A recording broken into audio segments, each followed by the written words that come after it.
the Sitdown at mpbonline.org or send us a voice note with the Talk to Us feature inside the MPB Public Media app. This is MPB Think Radio.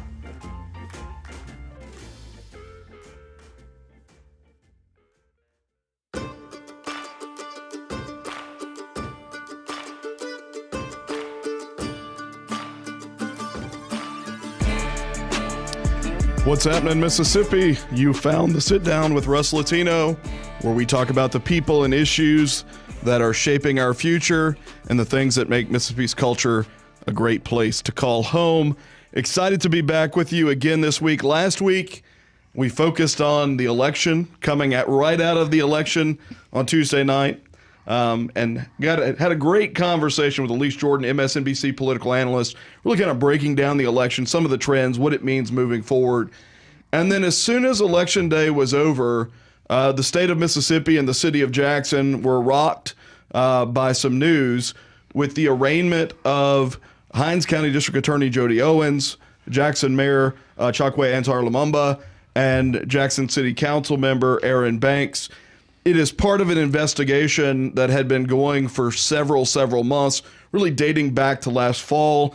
I want to have a conversation about what that scandal means for Jackson, for the state, and how Jackson as a city comes together to really restore confidence in what it means to be a Jacksonian, what it means to be a Mississippian, and how we move forward when these sorts of things get splattered across not only statewide news outlets, but national news outlets. And I thought there'd be no better way to do that than to bring in sort of a diverse representation of folks that have served in the city of Jackson, are serving in the city of Jackson. And so we've got three great guests with us today. Public Service Commissioner DeKeither Stamps, who obviously represents a much larger constituency since his election to the Public Service Commission, but previously had served on the Jackson City Council, as well as a member of the Mississippi House of Representatives. Representative Shanda Yates, who is currently representing District 64 in the Mississippi House of Representatives, and Ashby Foote, who is a city council member representing Ward 1 in Jackson. Before I get to the guests, though, I think there's some value in maybe giving a short recap of where we are and what the city is facing. And so certainly for listeners who are well informed, and that's probably all of our listeners, you followed some of it in the news, but there's some value in maybe just having a little bit of context. So last fall, in about August of last fall, two real estate developers from Nashville came to the city of Jackson. Unbeknownst to the people that they were interacting with, they were actually FBI assets, essentially human sources for the FBI under their employment. And they were introduced to Hinds County District Attorney Jody Owens, according to the indictment that's been released by the U.S. Attorney's Office. And I should say that all of the information I'm going to supply comes out of the indictment that was released by the U.S. Attorney's Office. Obviously, Owens, Lumumba, and Banks have pled not guilty and will have their day in court when it comes to these charges. So they are introduced to Hinds County District Attorney Jody Owens, who offers to help them essentially in facilitating real estate development, is the allegation. Owens then brings to the FBI operatives an RFQ that had been lingering in Jackson for some time to build a hotel adjacent to the Jackson Convention Center. And in the succeeding months, has conversations with a number of city councilmen, two of which are currently part of the investigation. Angelique Lee, who previously pled guilty to receiving bribes in the case, and then Councilman Aaron Banks, who recently pled not guilty on Thursday. In addition to those two individuals, the operatives and Owens are alleged to have had conversations with Jackson Mayor Chokwe Antar Lumumba, sort of leading to a trip to Florida where the private plane was taken. They went out on a yacht. It's kind of abscam, Donnie Brasco style stuff. And the allegation is that Mayor Lumumba received $50,000 in campaign contributions in exchange for moving an RFQ date up, so that the only proposal that was on the table would have been the proposal from the FBI operatives, essentially fixing the game so that only their proposal would be considered. The allegation is that when he returned, He deposited those checks in his campaign account and then began writing personal checks to himself out of the campaign account, which were cashed.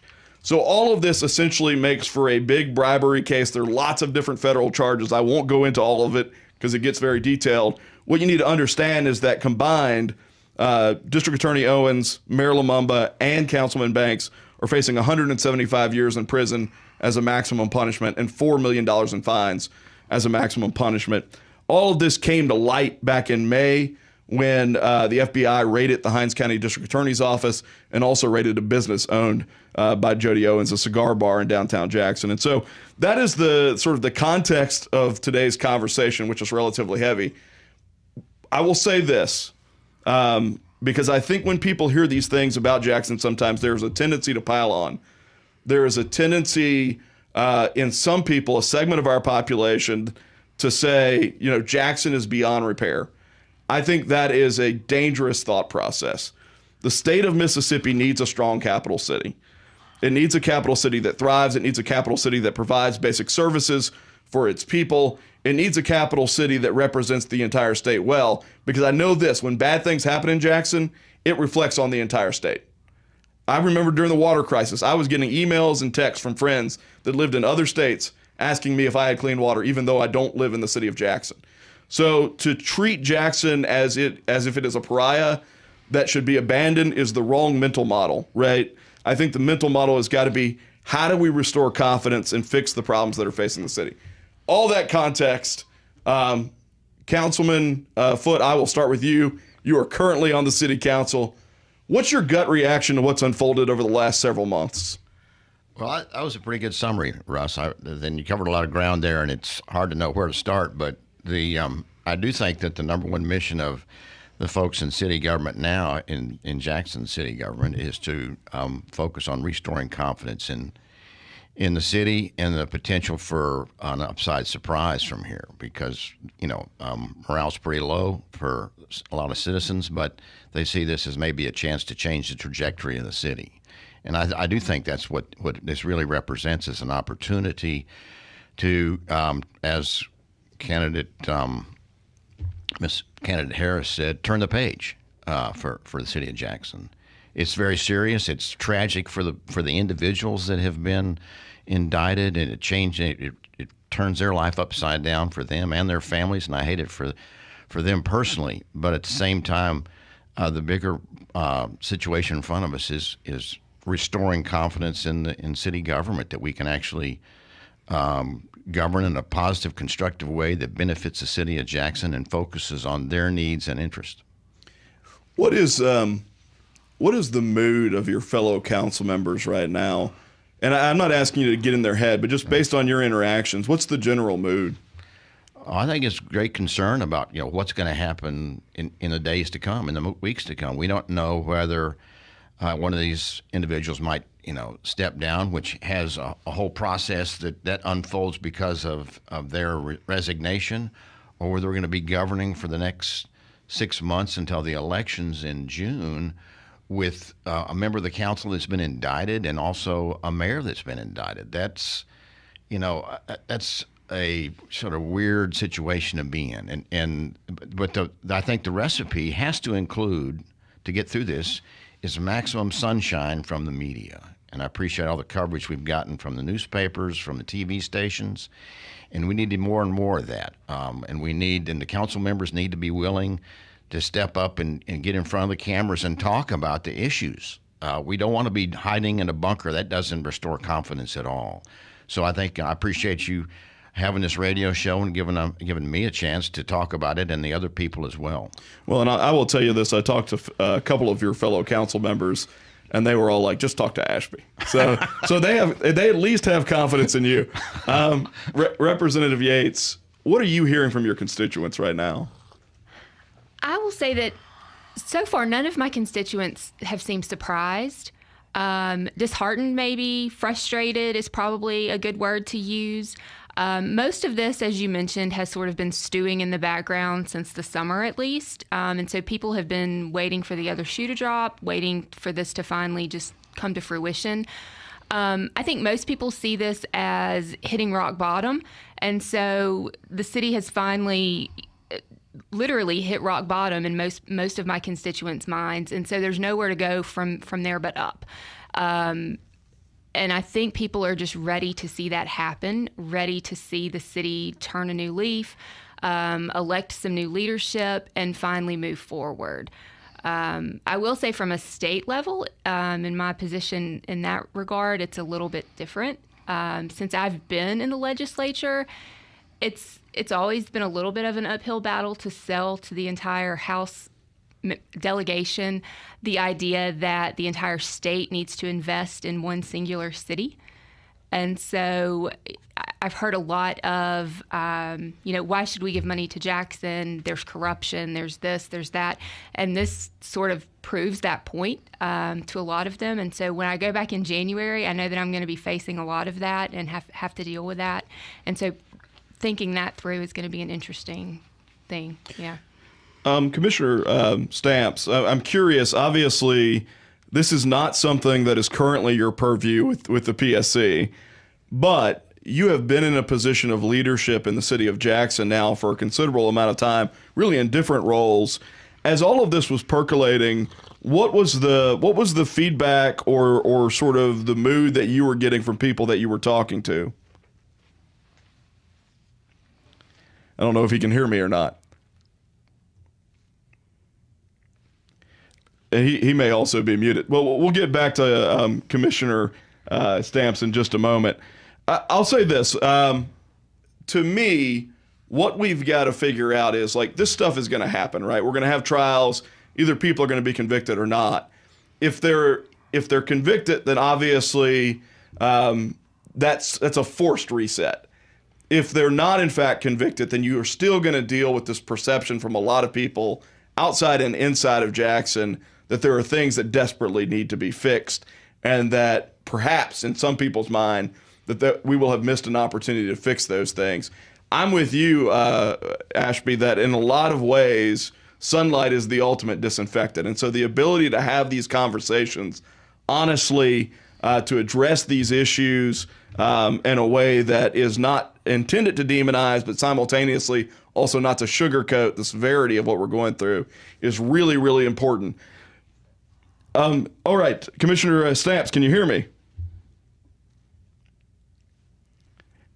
I was told he was back. Maybe he is not. Look, we'll take a quick commercial break. When we come back, we will have more conversation about the scandal itself, but more importantly, about what can be done as we move forward. You're listening to the Sit Down with Russ Latino. We will be back in just a moment.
Welcome back to the Sit Down. Glad you have found us today.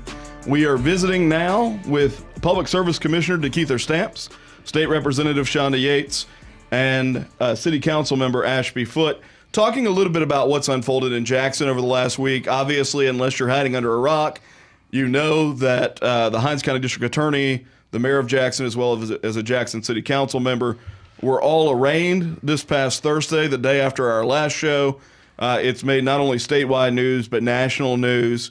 And this is kind of national news that obviously doesn't reflect well on Jackson, but doesn't reflect well on Mississippi. And so part of the conversation that we've been having is, how do we get to a point of, one, addressing this stuff earnestly, and two, simultaneously restoring confidence? And before break, we were trying to get on with Commissioner Stamps. Commissioner, can you hear us now? I hear you now. We've solved the technical issue. Yeah, great. Well, I was saying before break that you kind of represent, obviously, a larger constituency now. You represent a different issue set now on the PSC, and I want to get to some of that later in our conversation, too. But you've been around Jackson politics for a very long time, right? You served on the city council for, I think, 2 terms, and then obviously served in the Mississippi House of Representatives as well, representing the city of Jackson. You have your fingers and feet to the ground. Give me a sense of, as all of this has unfolded over the last several months, and then with sort of the blockbuster arraignments that came down last Thursday, what are you hearing from constituents? Well, what I'm hearing from the constituents is just supreme disappointment for even being in this situation in the first place, even before you get to innocence or guilt. Folks are just disappointed. And for me, it's personal because I got over 400 family members that live in Jackson. So my accountability is a little bit deeper than most. And we put our life into this service. We spent 8 years on the Jackson City Council trying to make things better and trying to rebuild relationships and trust. And to be in this situation is disappointing.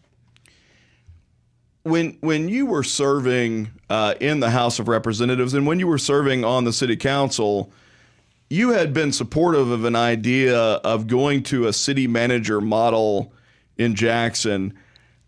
Talk to a little bit to the listeners about what that idea would look like and why you were supportive of it then. And then I guess maybe we can have a broader conversation about whether or not those kind of reforms might make sense now. Well, one thing about government in Jackson and in America, period, American government is built off some fundamental principles. You have separation of powers, balance of powers, and checks and balances. Well, over time, the Jackson system has eroded all 3 of those fundamental principles. So I don't even feel as though the system is working properly. So we started thinking, well, what do we do to solve the problem? And so the state of Mississippi gives municipalities several choices to choose from when choosing how to govern itself. So I figured if folks want to take over Jackson, well, why don't we fix ourselves versus having the system to crash and then have to have other people fix us? Changing the form of government would change how it's structured, because 97% of all the public corruption cases in this country come from the mayor council form of government. So let's move to another form of government that's less acceptable to corruption. And so we offered this in 2014 under Yarber, and Mayor Yarber was amenable. His response was, I've seen government work in both ways. And one of the main reasons he was supportive is because he wanted to unify the leadership. Because under the council manager form of government, you have a mayor, and the mayor runs all the meetings. You reduce the city council down to 4 members, and those 5 elected leaders of the city would determine the direction of the city, and the mayor would run all the meetings. So you wouldn't have this bumping of the heads between the mayor and the council president that's existed since the inception of this form of government in Jackson. You have one leader. Yeah. So Representative Yates, I think you were telling me off air that this is something that clearly is allowable under Mississippi law now. Yes. If people want to do it. What would that look like if someone wanted to move to that arrangement that Commissioner Stamps is talking about? So right now, under existing statutory law, what would be required is for the electorate of Jackson to essentially file a petition. I'd have to go back and look at the statute. Maybe 30% of the electorate would file a petition asking for the form of government to be changed, and then an election would be held. And assuming it passes, then the form of government would be changed. And either form of government can be switched that way. Now, and you also had a bill that generated some controversy. Most of my bills do, some way, somehow. Yeah, I don't know what it is about you. Based on my following of your legislative history, you tend to spark conversation, which is good. Your bill, and was it last year or 2 years ago? 2 years ago. Would have essentially taken a state statute that allows for the recall of county elected officials and applied that to municipal elected officials. Is that correct? Yes. And how would that have worked? Yeah, so I'll start at the beginning. So the summer before that session, I had some constituents reach out to me and ask if there was a way in which a municipal official could be recalled. So a council member, a mayor, an alderman.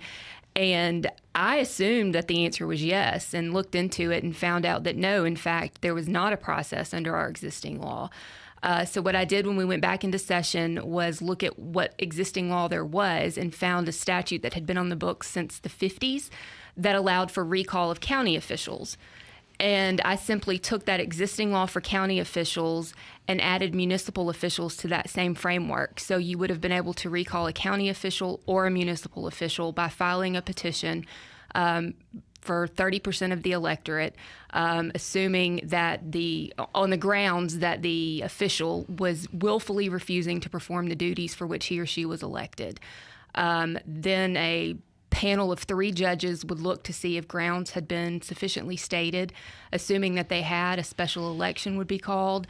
And in that special election, a majority of the electorate would be required to show up and vote, and they would be required to vote to recall. So if you don't have a majority of the electorate show up and vote, or you don't have a majority show up to recall, there would be no recall. So the threshold was extremely high. This wasn't something where we were going to have, mayors across the state just being recalled willy-nilly. But it failed by a very narrow vote. In an election year, we had some members who were, I think, concerned about making their mayors mad. So one of the reasons that I bring up both of these, the idea of moving to a city manager role, and then obviously your bill, which would have provided additional check if someone was maybe behaving outside the bounds of what their constituents expected them to behave, they could get recalled, is that those are mechanisms that could have been on the table in the circumstances that we're in that people have elected not to put on the table. Yes. And in a lot of ways, those are accountability mechanisms for situations like the situation that we're in now. I'm curious, as a city council member, Ashby, when you hear ideas like the idea of Commissioner Stamps or the idea of generating a recall, does that create heartburn on your part, or do you look at it and say, hey, if you're doing the right thing, you don't have to worry about any of this?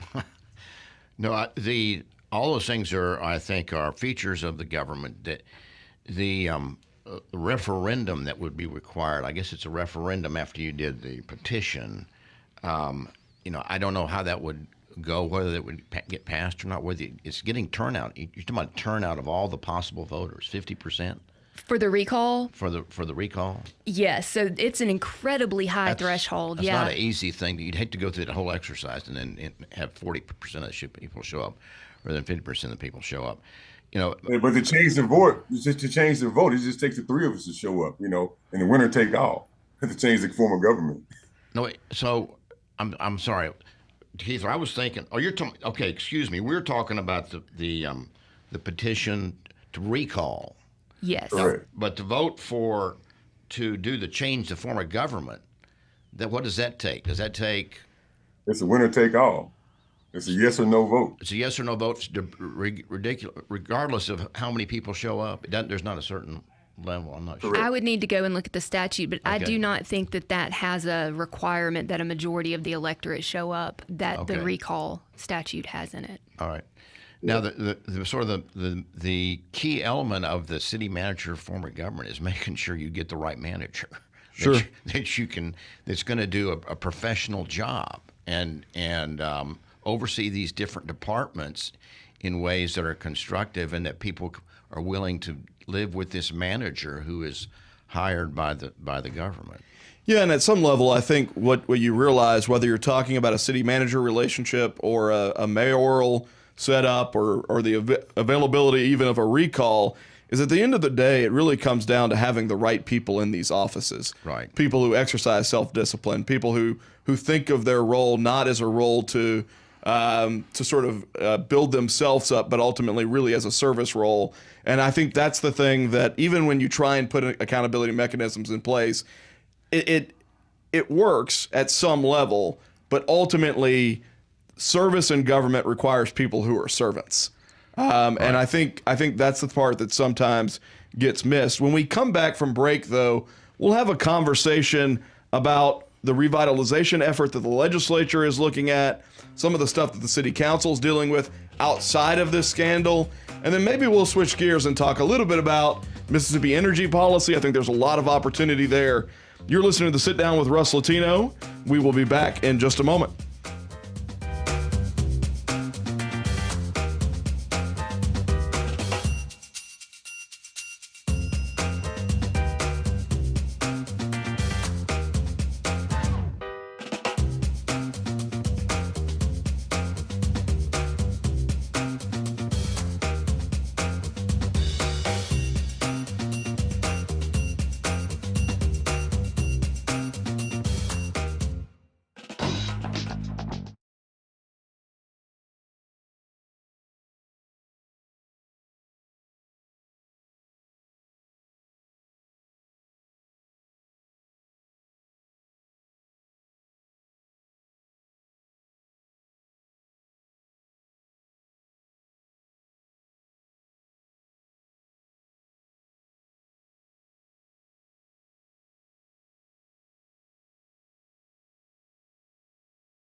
Welcome back to the Sit Down with Russ Latino. Glad you have found us today.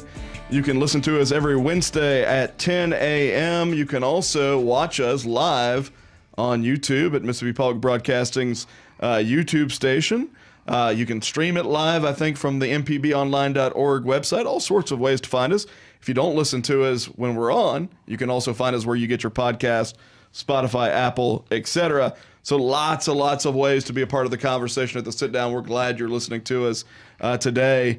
I will tell you, next week we've got a good guest lined up too. Lieutenant Governor Delbert Hosemann will be in with us to maybe to do a little bit of a legislative preview, maybe to talk a little bit about what the legislature's been working on up until this upcoming session. Lots of big stuff has been going on in recent years. We are talking with State Representative Shanda Yates, Jackson City Council member, Ward 1, Ashby Foote, and Public Service Commissioner DeKeither Stamps. We've been talking about the Jackson scandal, bribery scandal, whatever you want to call it, that's been unfolding. That it's left us in a really interesting place, not only for those of us who live in or close to Jackson, but really for the entire state, because as we've mentioned during the course of the program, what happens in Jackson ultimately reflects on the entire state nationally, globally, and beyond that, beyond sort of the reputational interests, the state of Mississippi needs a strong capital city. The people who live in the state of Mississippi's capital city deserve a city that works for them. They deserve a city where they are safe. They deserve a city where the roads are well maintained. They deserve a city where the water is clean to drink. They deserve a city, ultimately, where they can walk around on the streets and feel like they have opportunities to survive and thrive. Deserve to get their garbage picked up, right? And so lots of those controversies have been unfolding over the years, cumulatively bringing us to a moment of accusations and allegations of real public corruption. And what I will tell you, I mean, I've been practicing law for a long time. I've talked to a lot of prosecutor buddies. The U.S. Attorney's Office in this case, when they released that indictment, a 32-page indictment is unheard of.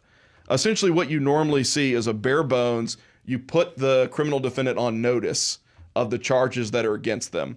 This went through painstaking detail to describe what happened, what was said, included pictures, which I've never seen in an indictment.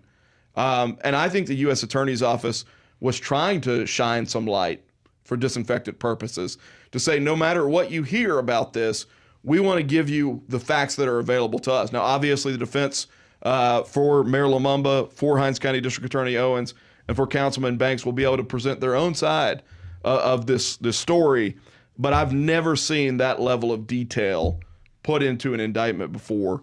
One of the things that was interesting to me in reading the indictment, Ashby, is that it made it clear in sort of the recording of the conversations with District Attorney Owens that not only was he setting up conversations with Councilman Banks and Councilwoman Angelique Lee, but also was trying to get additional votes for this hotel project that the FBI operatives were ultimately submitting the RFQ for. I know from previous reporting on this that you had a conversation with what you believe were these developers, right? Right. Okay. It was back in the middle of February that I got contacted by the office of Jody Owens and to set up a lunch meeting with some economic development type people coming into town. So I wanted to talk to him anyway about the abandoned properties issue. So I gladly accepted the invitation. We met on February 29th at Capitol Towers for a lunch meeting with these folks that came from out of town, and we had lunch and visited, and it really was not what I haven't been in the investment business for 40 years. You're used to a lot of presentations and people trying to raise money, trying to invest money, whatever. And it was very bare bones. It was not really sort of just bland in general and not specifics. They didn't give any business cards, didn't have any handouts, a pamphlet or a brochure or renderings of a plan to what they're going to do with hotel and retail space. And it was I left after the meeting not really thinking much about it. It was really kind of a nothing burger type stuff. But it never occurred to me that these would be undercover agents with the FBI. But then when the news broke, and 2 months later, it was made sense that that's probably what that was these were undercover agents feeling people out. They asked a couple of questions that were kind of, sketchy or edgy. They asked, how do you make things happen in Jackson, or something to that effect, or how do things happen, So nothing really came of it. They didn't offer me a bribe or anything, but your sense in retrospect is that a question like, how do we make things happen in Jackson, was an opportunity or an effort to see if you would be open to that type of conversation. What that was. And that may not have been the exact wording, but it was sort of a leading question of, or who makes things happen in Jackson, or something to that effect. And I know from other reporting that you weren't the only other city councilman that they talked to, right? No, they had lunches with, I think they had lunch with Miss Lindsay, Miss Lee. They had lunch with Vernon Hartley, and they had lunch with me. And I don't know for sure if they met with Mr. Griselle or Mr. Stokes. Okay. So we were mentioning before the break, and I think Ashby's alluded to this, that the Speaker of the House, Jason White, has set up, and this was before I think a lot of this came to public light, had set up a select committee on the revitalization of Jackson. Representative Yates, you are the chairwoman of said committee, is that right? There are two co-chairs. I'm one of the two, yes. Okay. What was the impetus, if you will, for that committee? So he being the speaker, set up several select committees this summer to head up multiple issues that he deemed to be important. One of those was revitalizing the capital city. Thankfully, we have a speaker that understands that we need a strong capital city to have a strong state. And so the idea was having a group of committee members look at what would that take? What do we need to do to revitalize the capital city? And people have asked me about, like, what is your committee doing? And, I've jokingly said we're trying to fix Jackson.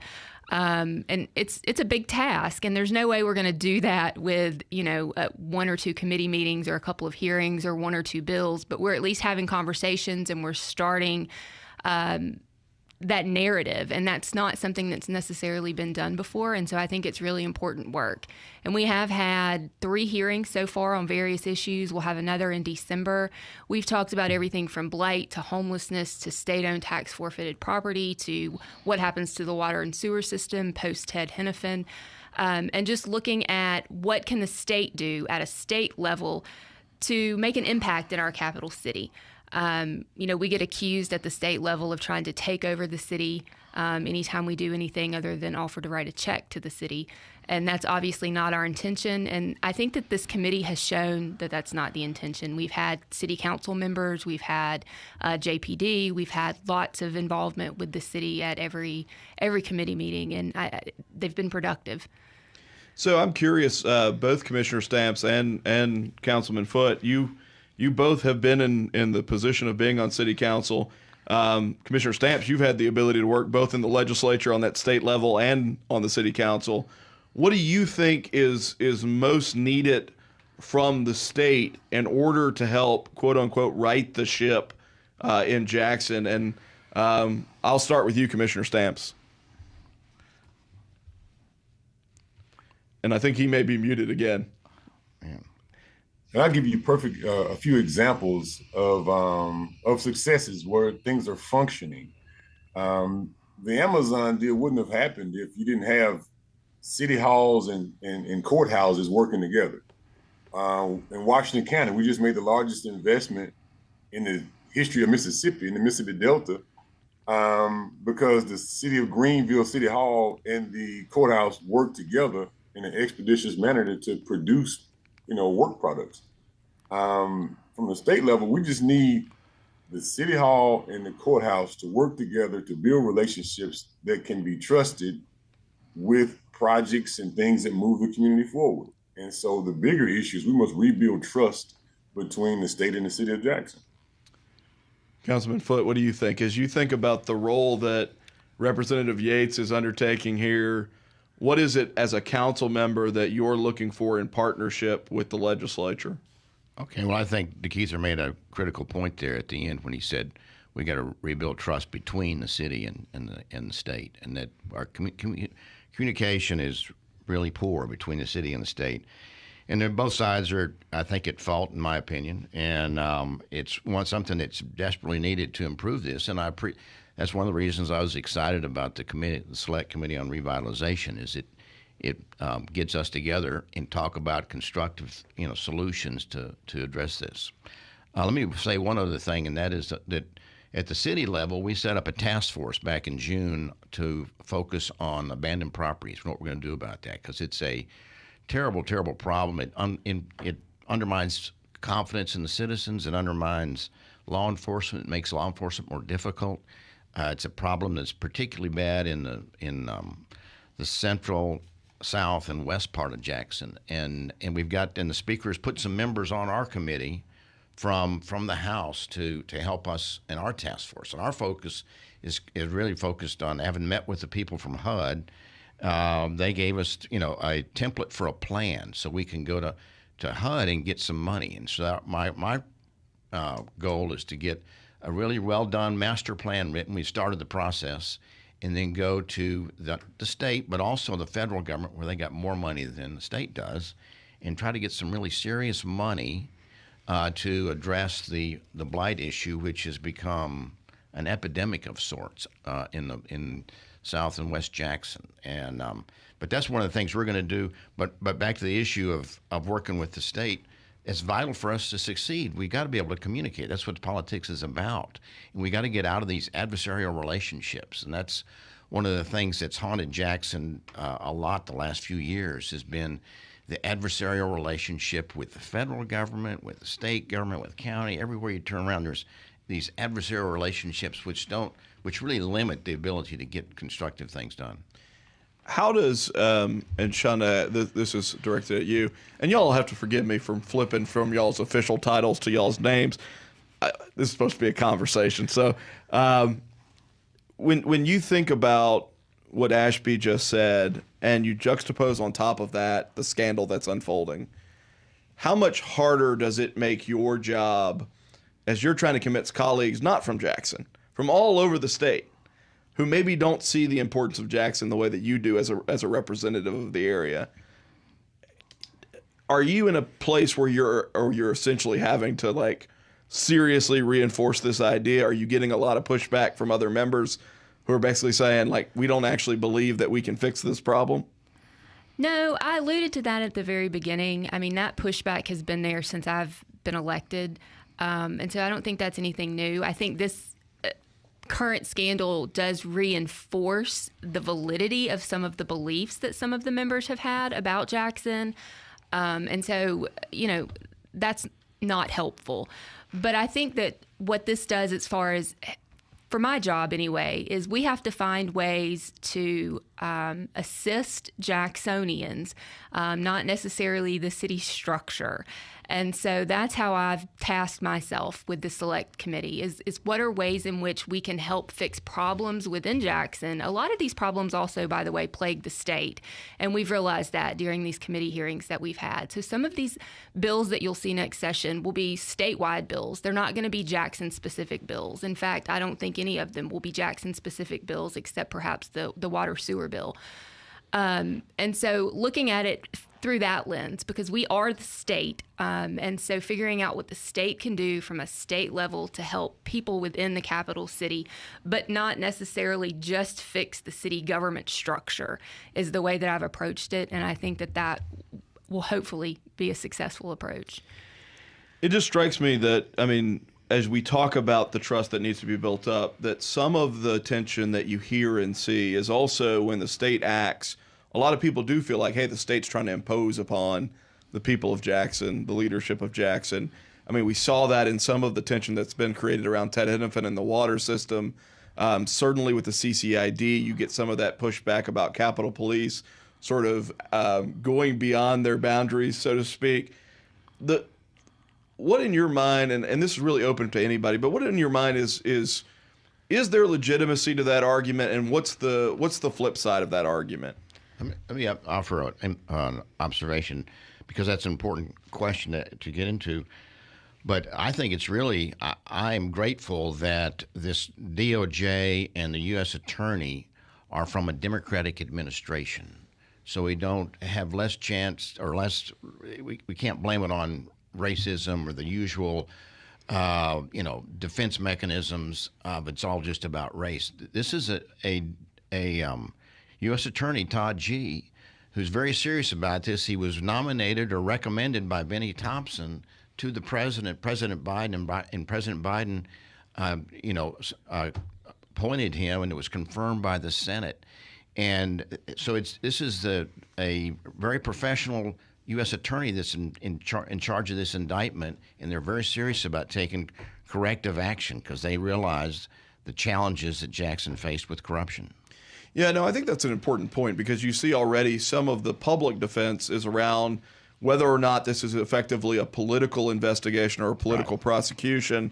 And obviously the investigation itself took place under the Biden DOJ, and then Todd G., the U.S. attorney, not only was recommended by Congressman Benny Thompson, but actually got his political and legal start working with Congressman Benny Thompson, and was number 2, I think, in the Biden DOJ's public corruption wing before he got this appointment.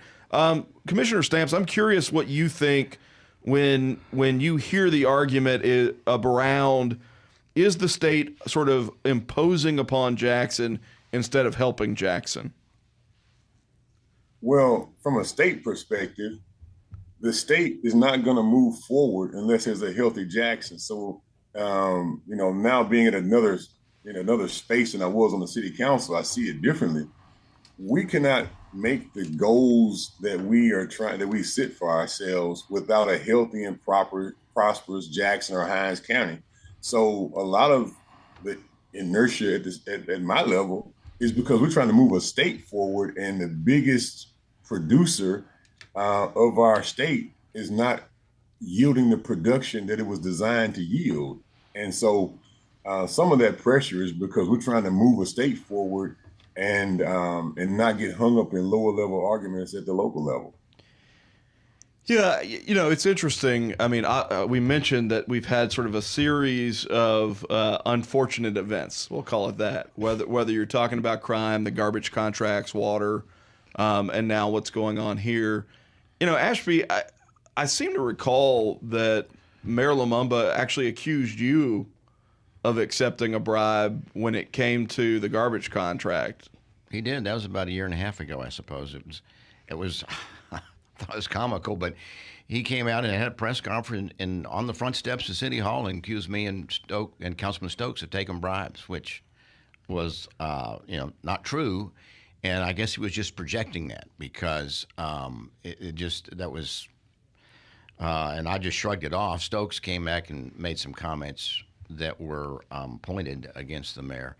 But back to one of the things that Jackson really needs right now that we are lacking in, and I'll just say this is my assessment of it, is that we lack executive skills to run a big enterprise. And so the city of Jackson's a big enterprise, and right now we have lost over the past 4 or 5 years a lot of our mid-level management expertise and mid-level management institutional knowledge that really has kept us from accomplishing the tasks that we're supposed to accomplish. Our Public Works Department has no engineers, and we've had basically an adversarial relationship inside the Jackson City government that is undermining our effectiveness to accomplish day-to-day tasks that people take for granted, whether it's keeping streets paved or other systems. And we've had part of the government's been turned over to the third-party manager for that very reason. And it's a serious thing. Corruption's part of the story, and we've got to get to the bottom of it. We've got to have some serious changes in Jackson so we can focus on moving forward in a positive direction and not just, constantly look in the rearview mirror to see how bad things are. So in a strange way, I will tell you that I think this conversation is encouraging. And I'll explain what I mean by that, because you've got a Republican city council member, an independent member of the legislature, and a Democratic public service commissioner, all from the Jackson area, all clearly care about what's going on in Jackson.